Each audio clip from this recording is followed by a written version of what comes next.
नमस्कार, मी नेहा गायकवाड मेरा भारत समाचारमध्ये तुमचं मनपूर्वक स्वागत करते। अण्णाभाऊ साठेंची 104 जयंती आहे। त्या संदर्भात आपल्यासोबत दक्षिण मुंबईतील समाजसेवक आदित्य माहीमकर सर आपल्यासोबत आहेत, तर त्याबद्दल ते काय सांगतील आपण त्यांच्याकडून जाणून घेऊया।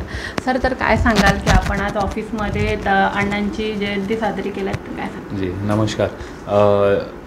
लोकशाहीर अण्णाभाऊ साठे यांची 104 जी जयंती आहे, त्याच्या निमित्ताने आम्ही इथे सगळे जमलेलो आहोत आणि त्यांचे विचार, त्यांचं योगदान पहिलं तर मुंबईसाठी, महाराष्ट्रासाठी आणि भारतासाठी खूप मोठं राहिलेलं आहे आणि आम्हाला त्यांच्याकडनं नेहमीच प्रेरणा मिळाली आहे।